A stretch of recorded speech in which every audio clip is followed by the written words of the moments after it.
Berjumpa lagi pada mata kuliah Pendidikan Matematika Realistik. Pada kesempatan kali ini kita kembali bahas materinya, yaitu mengenai Hypothetical Learning Trajectory. Sebelum kita lanjut pada materi, saya sarankan kepada teman-teman semuanya untuk mempersiapkan alat tulisnya. Jadi nanti ketika penjelasan ada hal-hal penting silahkan dicatat, dan kalau misalnya ada materi yang masih belum dipahami, masih butuh penjelasan, silahkan dicatat list pertanyaannya, sehingga nanti pas pertemuan tatap muka kita bisa membahas dan mendiskusikannya nanti. Seperti itu.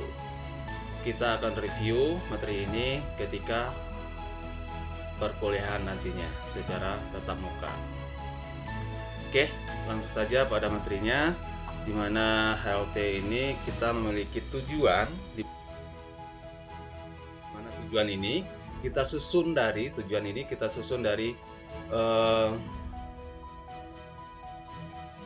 CPMK, di mana CPMK mata kuliah kita pada hari ini yaitu menguasai lintasan belajar, HLT, dan peran sosial kontekstual dalam pendidikan matematika realistik.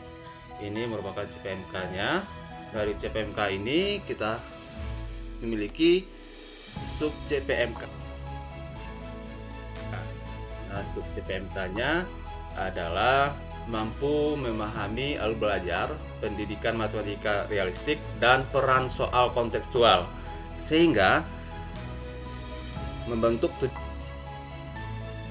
tujuan yang harus kita capai dalam perkuliahan ini, yaitu setelah perkuliahan tentang HLT ini kita diwajibkan untuk mampu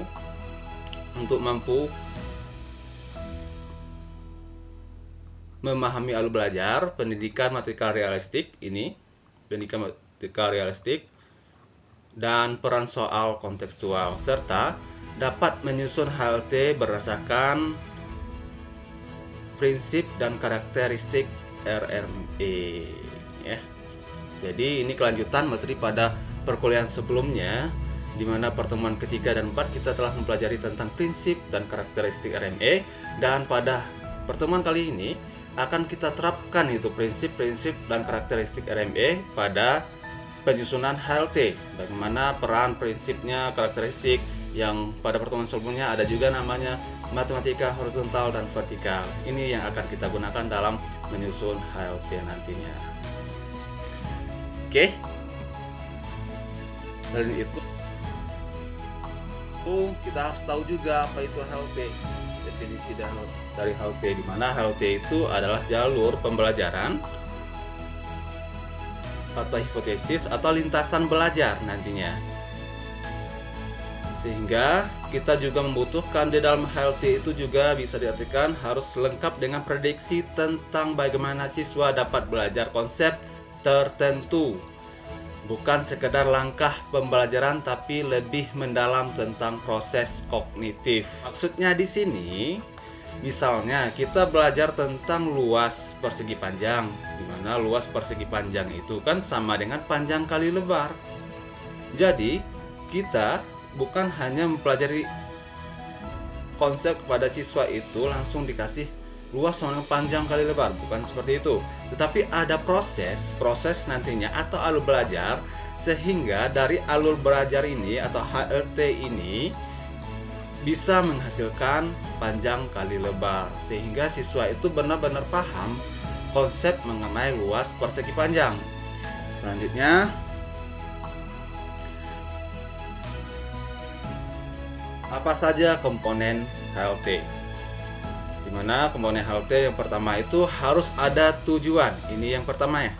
Kita harus memiliki tujuan yang jelas dalam membuat HLT. Misalnya ketika tadi saya angkat masalahnya tentang luas persegi panjang, maka kita harus jelas tujuannya. Siswa harus mampu memahami luas persegi panjang gitu. Konsepnya juga harus paham, duduk, dan lain sebagainya.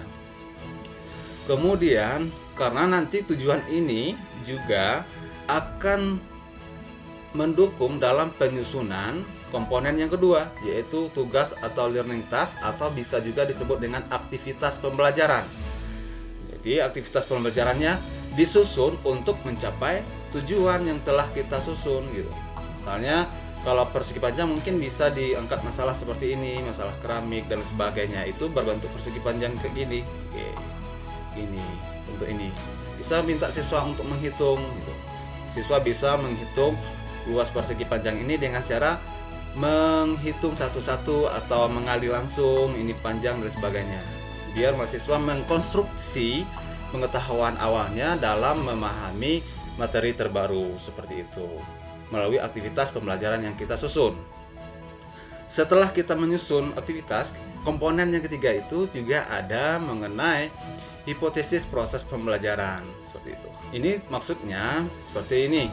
Hipotesis pembelajaran misalkan tadi kita menyusun aktivitas pembelajaran untuk mencari banyak kotak di sini, banyak kotak, sehingga kita menganalisis kemungkinan jawaban yang akan siswa lakukan untuk mencari jumlah kotak ini. Yang pertama bisa dihitung satu-satu gitu. Satu-satu. Kalau menghitung satu-satu, maka apa respon guru gitu? Respon guru apa? Respon guru. Oke, apa respon guru? Karena kenapa? Tujuan kita ini untuk mereka menemukan luas persegi panjang, yaitu panjang kali lebar gitu. Bukan dihitung satu-satu walaupun jawabannya benar. Jadi ketika menyusun HLT harus ada ketiga komponen ini.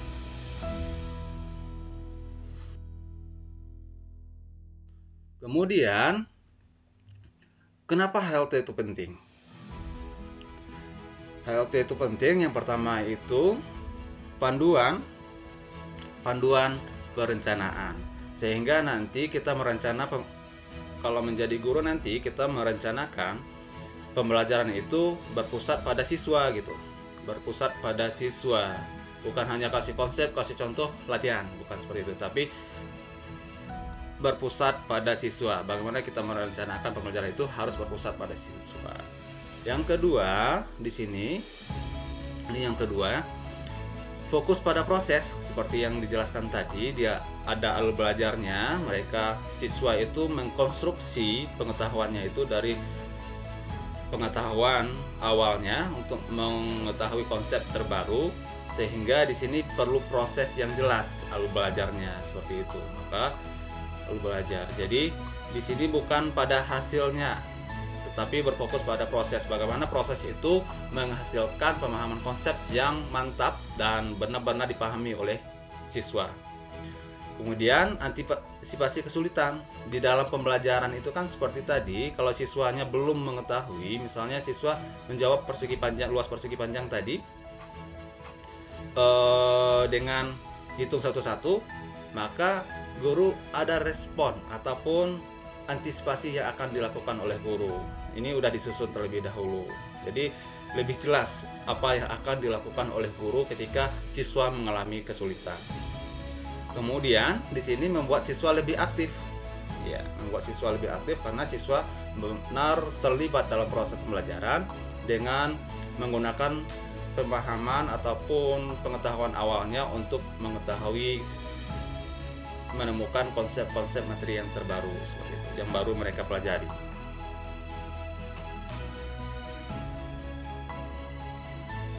Kemudian, bagaimana langkah-langkah penyusunan HLT? Langkah penyusunan HLT yang pertama itu identifikasi tujuan pembelajaran. Jadi kita harus menentukan tujuan yang jelas terlebih dahulu. Karena kenapa? Dari tujuan yang jelas kita tahu untuk menyusun konten. Langkah yang kedua, karena setelah menyusun tujuan pembelajaran, kemudian kita harus menyusun analisis konten, apa yang akan kita angkat dalam aktivitas pembelajaran itu berdasarkan tujuan. Kemudian setelah kita merencanakan menganalisis konten apa yang akan kita angkat, misalnya menggunakan matematika dengan menggunakan bangunan dan sebagainya seperti itu. Yang ketiga, setelah analisis konten, kita rancang pembelajaran atau aktivitasnya gitu. Aktivitasnya bagaimana? Apa yang harus mereka lakukan? Misalnya menghitung banyak keramik dalam memahami, dengan tujuan pembelajaran untuk memahami luas permukaan atau luas persegi panjang, maka kita hitung luas keramik itu gitu. Siswa itu menghitung luas keramik dengan cara mereka sendiri sehingga terbentuknya pemahaman konsep rumus tentang luas. Kemudian selain itu ada juga yang keempat, langkahnya kita langkah keempat, memprediksi respon siswa. Tujuannya apa? Nanti kita akan dari misalnya jawaban-jawaban siswa itu kemungkinannya apa? Ada yang salah, ada yang nggak bisa, dan lain sebagainya. Sehingga setelah kita prediksi nantinya, kita bisa menentukan respon guru yang kelima ini. Kalau mereka nggak bisa menjawab, apa yang harus dilakukan guru? Kalau jawaban mereka yang salah, apa yang harus dilakukan guru? Itu harus lengkap di dalamnya. Sehingga nanti proses pembelajarannya benar-benar terjadi secara natural dan siswa bisa memahami konsep melalui proses yang mereka lakukan gitu, yang mereka terlibat aktif di dalam pembelajaran tersebut. Dan setelah diterapkan nantinya, kita juga harus melakukan revisi yang berkelanjutan berdasarkan evaluasi setelah kita menunjang HLT-nya, kita terapkan berdasarkan kita terapkan di lapangan, ada evaluasi, maka kita cek apakah kita cek lagi di sini apakah tujuannya udah benar atau analisis kontennya benar, rancangan sudah sesuai, itu kita cek, kita revisi agar ada perbaikan terhadap HLT yang kita buat seperti itu. Oke, di sini kita juga ada tugas untuk menganalisis hasil penelitian. Jadi di sini saya nggak membiarkan mahasiswa cuma mencatat, mendengar saja, tetapi ada juga aktivitas yang harus dilakukan oleh mahasiswa. Apa itu? Yaitu silahkan scan barcode yang ada di sini, atau nanti silahkan download, klik link di deskripsi nanti mengenai artikel yang saya publish bersama atau penelitian saya tentang HLT bersama mahasiswa. Silahkan dianalisis dan analisis berdasarkan langkah-langkah yang telah kita pahami dan telah kita jelaskan pada kesempatan kali ini. Kemudian ditulis jawabannya, dianalisis, ditulis ringkasan hasil analisisnya. Pada pertemuan selanjutnya akan saya tanya hasil analisis artikel yang teman-teman lakukan. Selanjutnya ada contoh HLT. Di sini bentuk HLT yang sederhana ya. Contohnya di sini ada komponen HLT, ada tujuannya. Ini komponen yang pertama tadi. Kemudian ada tugas pembelajaran, learning task atau aktivitas. Ini komponen yang kedua. Kemudian ada hipotesis pembelajaran gitu. Ini komponen yang ketiga. Ini merupakan contohnya. Ini analisis aktivitasnya gitu. Nah, ini ada tugas yang kedua. Silahkan ditulis di kolom komentar tugasnya. Tugasnya apa? Tugasnya silahkan kemungkinan jawaban siswa apa saja. Kemungkinan jawaban siswa. Kalau disuruh untuk menghitung banyak kotak di persegi panjang ini seperti itu. Silahkan apa saja kemungkinan jawabannya. Silahkan ditulis di komentar. Kalau tadi udah saya kasih gambaran, oh siswa bisa menghitung satu-satu gitu ya, 1, 2, 3, 4 dan seterusnya. Mereka hitung satu-satu. Apalagi selain itu, silahkan ditulis di kolom komentar.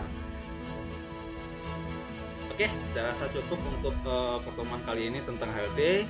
Silahkan buat catatannya tadi dan akan kita bahas pada pertemuan tatap muka.